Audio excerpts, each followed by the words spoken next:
update seputar demokrasi, simak yuk podcast ini, podcast Suara Sikalong, podcastnya KPU Kota Pekalongan. Senang sekali bertemu kembali dengan saya, Nadia Soliha, di ruangan podcast Suara Sikalong ini, ruangan yang informatif dan penuh wawasan. Pada hari ini kita akan membahas tema yang sangat dekat dengan peran kita sebagai warga negara, yaitu ilmu politik. Topik ini penting sekali, apalagi menjelang agenda demokrasi yang mana membutuhkan pemilih yang cerdas, kritis, dan juga mengetahui proses pemilihan secara menyeluruh. Oleh karena itu, kita, Podcast Suara Sikalong, menghadirkan narasumber yang luar biasa dan juga kompeten di dua bidang, yaitu bidang akademik dan juga bidang politik. Terdapat narasumber kita yaitu Bapak Lutfi Mahasim, MA PhD, yang mana beliau adalah seorang akademisi, dosen, magister ilmu politik di Universitas Jenderal Sudirman, Purwokerto, Jawa Tengah. Selamat siang Bapak. Selamat siang Mbak Nadia. Sehat Bapak? Alhamdulillah sehat. Bagaimana Pak perjalanan dari Purwokerto ke Kota Pekalongan, lancar? Alhamdulillah lancar. Keretanya memang lancar. Alhamdulillah. Baik, Bapak langsung saja ya. Kita ke pertanyaan yang pertama. Pertama-tama Pak, izinkan saya masuk ke pertanyaan yang sering kita dengar namun kurang dipahami oleh masyarakat secara tepat, yaitu sebenarnya apa sih ilmu politik itu? Karena masyarakat hanya mengartikan ilmu politik itu dengan kata kekuasaan, padahal hakikatnya lebih luas daripada itu. Monggo Bapak. Terima kasih Mbak Nadia. Jadi ya, ilmu politik itu awal berkembang di Amerika itu sekitar awal abad ke-20 ya. Sebenarnya ini asal usulnya itu dari ilmu sejarah. Jadi ilmu sejarah ya yang bicara betul tadi seperti disampaikan Mbak Nadia, bicara soal kekuasaan dan relasi kekuasaan gitu ya. Tapi ketika dia berkembang kemudian ya dia dibuat sebagai kurikulum yang sistematis di perguruan tinggi di Amerika itu, kemudian berkembang paling tidak menjadi 10 bidang kajian utama ya. Yang pertama adalah teori politik. Jadi semua mahasiswa yang belajar political science pasti belajar teori politik. Yang teori politik kan luas ya, dari teori yang sangat klasik sampai dengan yang kontemporer gitu ya. Teori bicara soal hal-hal yang normatif dari politik, hal-hal yang seharusnya harus dikerjakan dalam politik gitu. Nah, yang kedua, ilmu politik juga bicara tentang politik di negara masing-masing gitu ya. Kita menyebutnya contextual political analysis. Jadi kalau misalnya mahasiswa politik di Amerika, dia akan belajar politik di Amerika. Kalau di Indonesia ya pasti belajar politik Indonesia gitu. Kemudian yang ketiga, mahasiswa politik juga biasanya belajar yang disebut dengan comparative politics. Jadi perbandingan politik. Jadi karena politik itu kan fenomena luas, tidak hanya satu negara itu ya. Dan setiap negara itu kan punya kekhasan masing-masing. Betul. Dan bagaimana kekhasan itu diperbandingkan, bagaimana politik satu negara berbeda dari yang lain, bagaimana persamaannya, bagaimana polanya, itu dipelajari di studi perbandingan politik atau komparatif politik itu. Kemudian yang keempat, ya politik itu belajar juga metodologi kan. Setiap bidang ilmu kan pasti punya ini kan, punya cara khas bagaimana pengetahuan itu diperoleh gitu ya. Apakah pengetahuan itu misalnya diperoleh dengan cara data kualitatif atau kuantitatif, bagaimana paradigmanya, bagaimana cara pengambilan data itu dilakukan, bagaimana dianalisis. Nah, itu biasanya dipelajari di political methodology atau metodologi politik. Nah, secara umum sebenarnya yang harus ada wajib itu harusnya 4 itu. Nah, yang belakangan kemudian ditambahkan ke bidang-bidang lain yang tidak compulsory, tidak wajib, tapi sekarang diakui sebagai bagian tidak terpisah dari ilmu politik. Yang kelima itu kita misalnya belajar soal perilaku politik misalnya. Misalnya teman-teman yang fokus pada isu pemiluan, itu biasanya menjadi bidang utama kajian di perilaku politik. Karena kan bicara soal misalnya perilaku pemilih, ya kan. Perilaku pemilih lebih spesifik ya ketika pemilu gitu ya. Tapi secara umum sebenarnya political behavior kan bicara yang lebih luas. Bagaimana individu atau kelompok berperilaku dengan beberapa pertimbangan tertentu. Nah, itu dipelajari di perilaku politik. Yang berikutnya biasanya politik juga bicara soal yang disebut dengan political institution, institusi politik. Yeah. Ya, politik kan punya banyak lembaga itu kan. Yeah. Misalnya kalau kita ada lembaga legislatif, ada eksekutif, ada yudikatif gitu kan. Dan bagaimana mereka berinteraksi itu kan melibatkan aspek-aspek kekuasaan kan. Nah, itu biasanya dipelajari spesifik di kelembagaan politik atau political institution. Yang berikutnya yang juga tambahan biasanya kita juga belajar apa yang disebut dengan public policy, kebijakan publik. Jadi umumnya kan political science kan bicara public policy dalam pengertian bagaimana kebijakan untuk masyarakat umum itu punya dimensi yang pasti politik gitu ya. Misalnya kenapa pemerintah buat kebijakan ini, kenapa di saat yang lain tidak, kenapa memilih kebijakan yang A, kenapa tidak yang B. Nah, itu dalam cara pandang politik itu pasti ada pertimbangan-pertimbangan yang sifatnya kekuasaan gitu kan. Nah, itu dipelajari di public policy biasanya. Nah, berikutnya yang juga penting, ilmu politik juga kemudian berkembang untuk mempelajari yang disebut dengan ekonomi politik. Ekonomi politik itu menggabungkan ya antara perspektif ekonomi dan perspektif politik. Kenapa ekonomi politik itu penting? Karena belakangan orang menyadari bahwa ternyata pertarungan kekuasaan, relasi kuasa, konflik kekuasaan itu saling melibatkan aspek-aspek yang sifatnya material kan, ekonomi kan, rebutan sumber daya, rebutan duit, gitu. Nah, itu biasanya dipelajari di situ. Nah, terakhir biasanya di kurikulum politik di Amerika itu juga kita mempelajari yang disebut dengan international relation. Jadi politik internasional. Jadi bagaimana hubungan politik antar negara itu dilakukan, bagaimana hubungan politik antar organisasi internasional itu dilakukan itu. Tapi di Indonesia biasanya kemudian hubungan internasional itu kemudian menjadi bidang kajian tersendiri. Tapi di aslinya sebenarnya ilmu dasarnya sebenarnya political science gitu. Oke. Itu Mbak Nadia. Oke, baik. Berbobot sekali ya terkait ilmu politik yang mungkin masyarakat luas belum tahu, menjadi lebih tahu bahwasanya ilmu politik ternyata seluas itu. Lalu Pak, lanjut nih.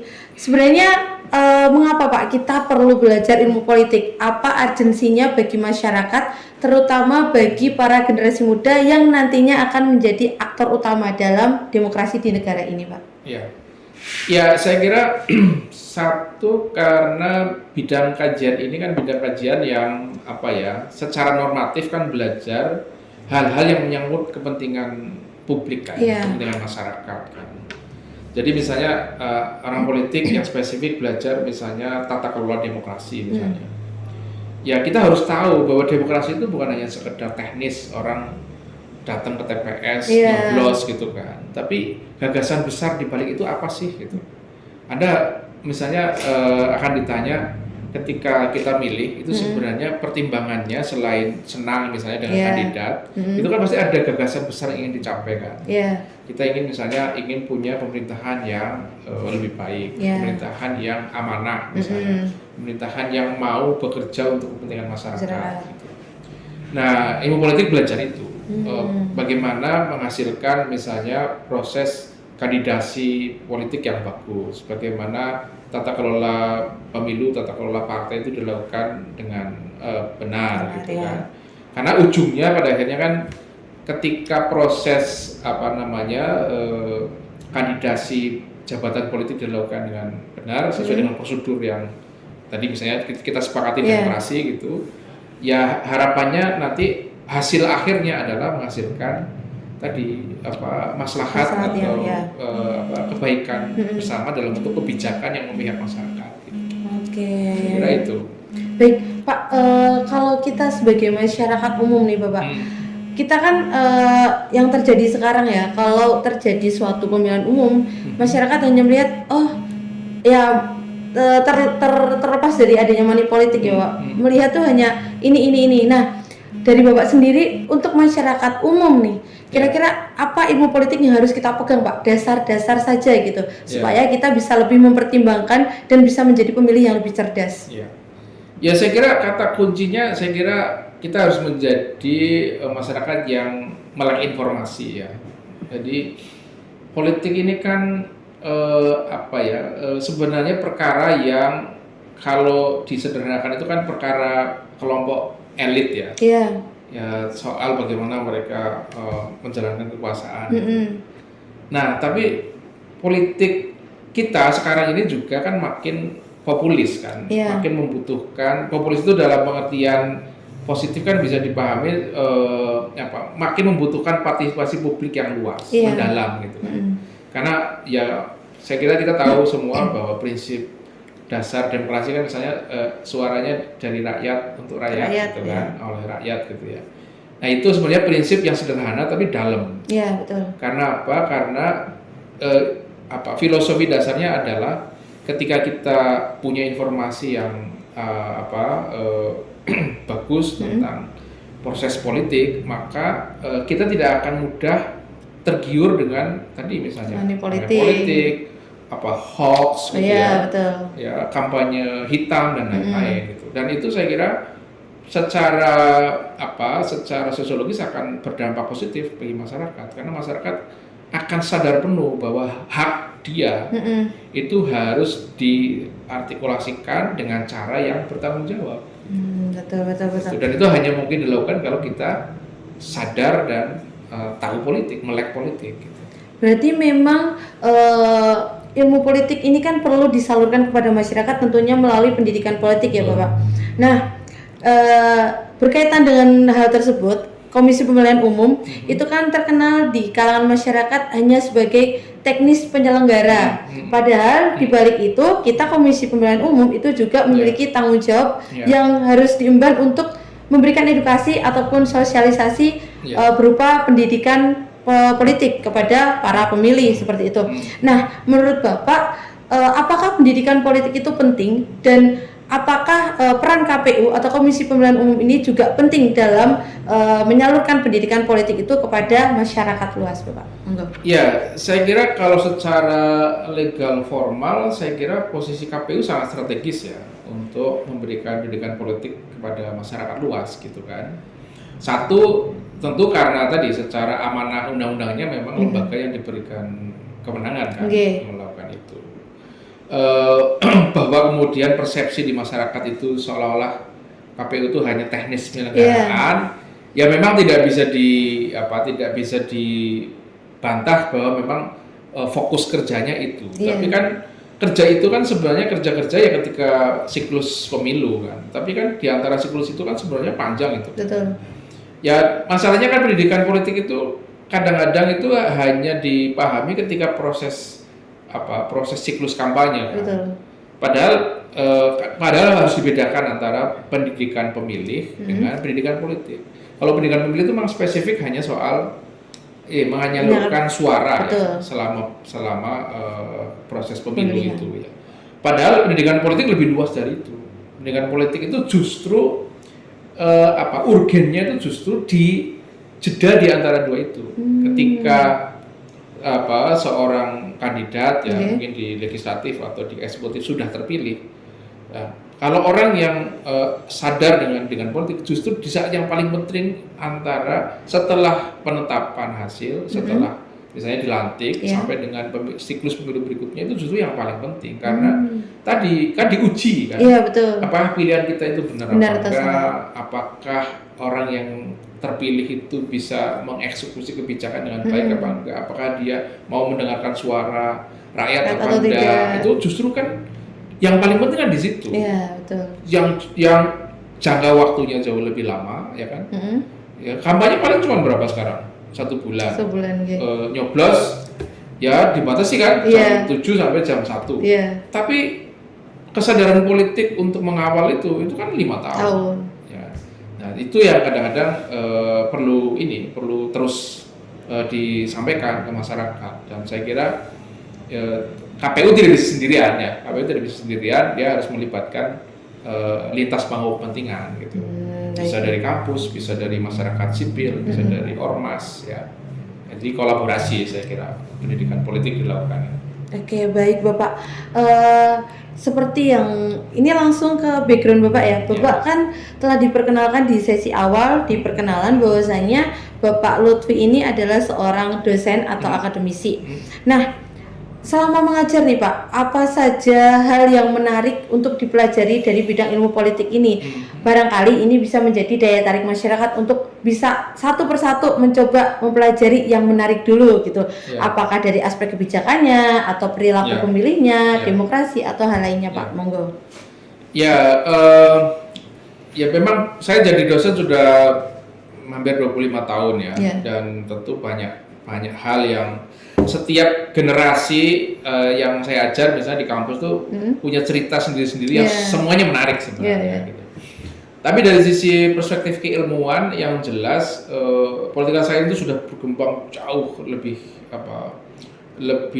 menarik, lebih pesat ya secara metodologi, secara bidang kajian dan lain-lain dalam 25 tahun terakhir ini.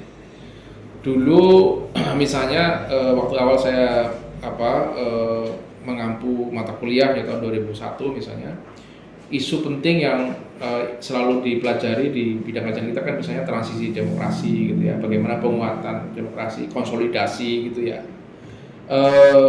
Setelah 2010, 2014 kemudian isu konsolidasi demokrasi menjadi sesuatu yang sudah ditinggalkan. Kita fokus pada misalnya isu-isu kebijakan publik secara umum ya, bagaimana setelah kita punya pemilu yang demokratis, bagaimana outcome dari itu semua itu untuk tadi kesejahteraan masyarakat. Makanya isu-isu politik kesejahteraan gitu ya, kemudian isu-isu politik yang lebih spesifik di tingkat lokal itu kemudian menjadi perhatian. Ya sekarang saya kira kita masih di fase itu ya. Sekarang misalnya di ilmu politik unsur itu kita fokus di program magister itu kita fokus belajar dua hal kan, di politik desa. Jadi bagaimana dinamika politik di level desa itu punya impact yang sangat luas kan pada level tingkat daerah sampai tingkat nasional gitu. Kita belajar misalnya bagaimana relasi politik di desa itu seringkali melibatkan logika-logika yang di luar kelembagaan ya, sifatnya kadang-kadang informal gitu kan. Itu dipelajari di situ. Yang kedua politik kesejahteraan. Jadi isu-isu politik kesejahteraan yang dipelajari di kita itu misalnya fokus pada hal-hal yang spesifik. Ilmu politik misalnya bicara soal bagaimana menata program-program kesejahteraan masyarakat, misalnya isu kemiskinan, isu soal rumah tidak layak huni gitu ya, isu air ya secara politik seperti apa, tata kelola banjir bahkan itu hal-hal yang menyangkut kesejahteraan yang tidak mungkin lepas dari tadi dinamika kekuasaan gitu. Itu jadi saya kira sekarang berkembang ke arah tadi politik kebijakan publik yang spesifik mengarah untuk kesejahteraan masyarakat. Oke, berarti sebenarnya ilmu politik itu dekat ya Pak, seperti yang Bapak jelaskan tadi kan terkait politik kesejahteraan, air, sepanjang masyarakat yang diketahui masyarakat kan ilmu politik itu sangat tinggi gitu kayak kekuasaan di tingkat tinggi gitu. Padahal kenyataannya ilmu politik itu juga menyentuh bahkan dekat dengan kehidupan kita sehari-hari ya. Hal keseharian. Ya kalau saya kasih contoh aja ya, misalnya di Amerika itu, Anda tahu salah satu presiden Amerika yang sangat populer di Amerika dan juga di kita bahkan karena pernah tinggal lama di Indonesia itu Presiden Obama. Iya betul. Presiden Obama itu ketika dia maju kandidasi menang di Senat kemudian maju di Pilpres itu karir politiknya dibangun dengan latar belakang dia sebagai aktivis masyarakat yang mengadvokasi isu-isu ini GOT itu loh, saluran air di kota Chicago itu loh. Jadi bagaimana pemerintah kota Chicago itu didorong untuk memberikan perhatian terhadap soal-soal lingkungan yang menyangkut kebutuhan keseharian masyarakat gitu. Atau sekarang yang sedang ramai misalnya Zohran Mamdani misalnya di New York gitu ya. Dia menang terpilih dan menjadi kandidat Partai Demokrat yang sangat populer, mengalahkan calon-calon lain dengan modal kampanye yang jauh lebih banyak gitu.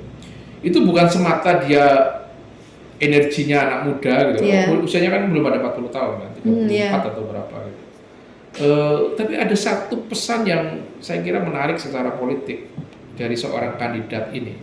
Karena apa? Tawaran dia untuk menyelesaikan banyak persoalan yang dihadapi warga kota, misalnya terkait dengan harga sewa apartemen yang sangat mahal, kemudian tarif bis kota yang tidak terjangkau, jadi bagaimana akses public school terhadap anak-anak itu kan isu-isu yang sangat down to earth ya, down to earth, betul. sangat dibutuhkan oleh masyarakat. Dan itu tidak bisa ditangkap oleh kandidat-kandidat lain yang bicara politik dalam pengertian yang sangat abstrak, mengawang-awang.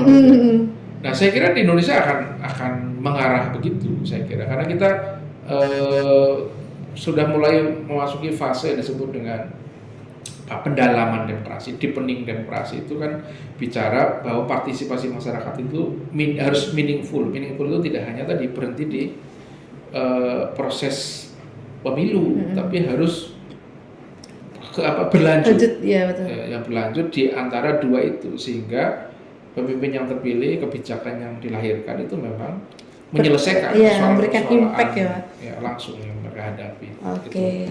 Oke. Sangat membuka wawasan kita semua teman pemilih bahwasanya ilmu politik itu bukan hal yang sangat tinggi untuk sulit kita sentuh, bahwasanya memang ilmu politik itu ada, namun memang mungkin kita tidak menyadari bahwa itu adalah ilmu politik seperti itu. Dan lanjut Pak di pertanyaannya selanjutnya, tadi kan Bapak telah menyebutkan bahwasanya Bapak seorang akademisi atau dosen magister di Universitas Jenderal Sudirman, ya. Nah, boleh diceritain nih Pak sejarah singkat dari ilmu politik di Universitas Jenderal Sudirman itu sendiri. Barangkali teman-teman pemilih di rumah ada yang ingin tertarik belajar ilmu politik, monggo Pak. Ilmu politik di Universitas Jenderal Sudirman itu belum lama sebenarnya ya, karena kita berdiri itu tahun 2000 awal ya. 2000 awal kalau tidak salah SK kita dari Dikti itu Februari 2000. Kemudian kita menerima mahasiswa baru perdana itu tahun bulan Juni-Juli periode 2000-2001 gitu. Jadi ya sampai sekarang ya berarti sudah 20 angkatan ke-26 ya. 26. Mahasiswa kita itu alumninya mahasiswa kita sekarang ini sekitar 400-an, 400 S1 ya. Kemudian S2 itu sekitar 40-an. Kemudian alumni kita itu S1 sudah lebih dari 1000 saya kira. Dan sudah banyak yang berkiprah tidak hanya di lokal tapi juga di nasional. Ada alumni kita yang di Kementerian Sekretariat Negara, ada yang di Kemendagri, bahkan di Kemenak juga ada gitu ya.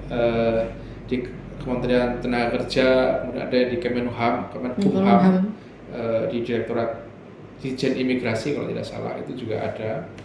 Di Komisi Pemilihan Umum di banyak daerah saya kira banyak alumni kita, bahkan beberapa sudah di posisi sebagai sekretaris KPU Kabupaten. Banyak yang melanjutkan studi tidak hanya di dalam negeri tapi juga di luar negeri gitu ya. Banyak juga yang jadi dosen. Misalnya di Universitas Siliwangi itu lebih dari 80% dosennya alumni kita. Ada juga yang di Universitas Lampung ya di Lampung, kemudian ada juga di universitas swasta di Jakarta seperti Universitas Nasional, kemudian ada Universitas 17 Agustus ya. Itu beberapa alumni kita itu sebarannya seperti itu. Jadi ya bukan yang paling tua tapi kita termasuk yang statusnya sudah lumayan diakui secara nasional karena status akreditasi kita unggul. Sudah unggul dan karena status itu kita tahun 2022 membuka program S2 Magister Ilmu Politik. Itu jadi sekarang ini sudah meluluskan 12 orang alumni saya kira. Dari magister ya? Dari magister, karena ini kan baru angkatan keempat ya. Iya. Keempat, dan ya alhamdulillah sebarannya juga lumayan banyak, tidak hanya di lingkup Banyumas Raya, tapi juga semua wilayah di Indonesia saya kira ada wakil alumni kita. Ya. Kalau dari ini Pak, pembelajaran ilmu politiknya sendiri di UNSUD, apa yang membedakan ilmu politik di UNSUD dengan ilmu politik di instansi lain Pak? Oh ya, kebetulan saya pernah jadi ketua asosiasi prodi ilmu politik di Indonesia ya, jadi karena itu saya bisa cerita perbandingannya gitu. Hal yang paling utama kalau di ilmu politik UNSUD itu kajiannya. Jadi dari sisi kajian kita itu punya fokus untuk belajar politik di level desa. Politik pedesaan itu salah satu yang jarang menjadi perhatian di bidang-bidang kajian politik di universitas lain ya. Misalnya kita bandingkan misalnya di UI itu biasanya dia hanya fokus pada politik Indonesia gitu ya, kemudian perbandingan politik gitu ya. Kemudian di UGM itu juga dia biasanya bicara soal state actor dan non state actor gitu ya, tapi tidak spesifik sekali bicara soal politik pedesaan gitu. Ya karena ada lebih dari 70 ya prodi ilmu politik yang mereka memang punya khasan masing-masing ya, tapi tadi di UNSUD itu dari awal memang kita mengadopsi kekhasannya di kajian yang disebut dengan politik pedesaan gitu. Oke, menarik. Baik Pak, cukup jelas ya terkait dengan UNSUD, bahkan juga dengan tersebarnya alumninya, mahasiswanya, bahkan ilmunya yang memiliki nilai tarik sendiri terkait dengan politik desa ya Bapak. Nah terakhir nih Pak, kira-kira apa pesan yang ingin Bapak sampaikan untuk teman-teman pemilih di rumah menjelang berbagai agenda demokrasi kita ke depannya Pak? Ya, saya kira sebagai pemilih yang cerdas gitu ya, kita tadi harus sadar informasi. Satu isu yang akan menarik saya kira dalam beberapa tahun ke depan itu adalah sistem pemilu kita yang akan sedikit berubah ya dari sebelumnya satu waktu dan melingkupi banyak level pilihan gitu. Sekarang ini dipisahkan kan antara pemilu level nasional dan lokal gitu. Lokal, betul. Ya saya kira itu membawa kesempatan bagus untuk mengenal lebih baik ya, mengenal kandidat secara lebih baik, fokus kepada tawaran program yang mau kita kerjakan gitu ya. Tapi juga yang tidak kalah penting adalah tadi mensupport lembaga-lembaga penyelenggara pemilu ya, bahwa kita tidak mungkin melahirkan sistem politik demokratis yang sehat kalau tidak ada kolaborasi lintas sektor kan. Masyarakat bukan hanya sebagai pelengkap penderita saya kira, tapi harus menjadi pelaku aktif dari proses politik kita. Bahwa ada banyak tantangan, ada problem money politik, ada problem kandidat yang kadang-kadang tidak memenuhi janji dan lain, itu tidak hanya problem kita, tapi problem di seluruh dunia begitu. Dan tantangan demokrasi itu ya memang begitu. Tapi sebagai masyarakat yang lama mengalami rezim otoriter gitu ya, saya kira kita punya pelajaran yang sangat bagus untuk membuat sistem politik kita akan jauh lebih baik ke depan gitu. Tantangannya banyak, tapi kesempatan untuk memperbaikinya juga banyak, dan saya kira itu ada di tangan para pemilih ya, dengan menjadi pemilih yang cerdas, pemilih yang sadar informasi, dan pemilih yang tahu persis apa yang akan dikerjakan dan apa yang akan dikawal dari proses politik kita hari ini. Saya kira itu. Betul, berarti teman-teman pemilih di rumah harus dicatat bahwa kita mendapat PR dari Bapak Lutfi ya, untuk menjadi pemilih yang cerdas, supaya kita tahu arah bangsa kita ke depannya, supaya kita tidak hanya asal memilih, tidak hanya asal datang TPS, namun kita juga memantau apa pilihan kita di 5 tahun ke depannya. Baik, teman-teman pemilih, kita telah berada di penghujung podcast pada episode kali ini. Banyak sekali wawasan berharga yang telah dibagi oleh Bapak Lutfi Mahasim, mulai dari pemahaman dasar, pentingnya ilmu politik, perjalanan keilmuan di Unsud, bahkan peran pendidikan politik dan juga kontribusi KPU dalam menciptakan pemilih yang cerdas. Baik, terima kasih kepada Bapak Lutfi Mahasim telah meluangkan waktu berharganya dan juga sudah jauh-jauh ya Bapak dari Purwokerto untuk hadir di ruangan podcast Sikalong hari ini. Terima kasih juga kepada para teman pemilih di rumah telah menemani kita sampai di akhir podcast kali ini. Jangan lupa untuk terus update terkait informasi demokrasi melalui channel sosial media kami, baik Instagram, Twitter, Facebook, ataupun YouTube, yaitu KPU Kota Pekalongan. Dan jangan lupa untuk share podcast episode kali ini, karena episode kali ini sangat bermanfaat untuk teman-teman pemilih di rumah supaya menjadi pemilih yang cerdas, kritis, dan juga penuh tanggung jawab dalam memilih. Saya Nadia Solihah sebagai host, pamit undur diri. Terima kasih. Assalamualaikum warahmatullahi wabarakatuh. Dadah.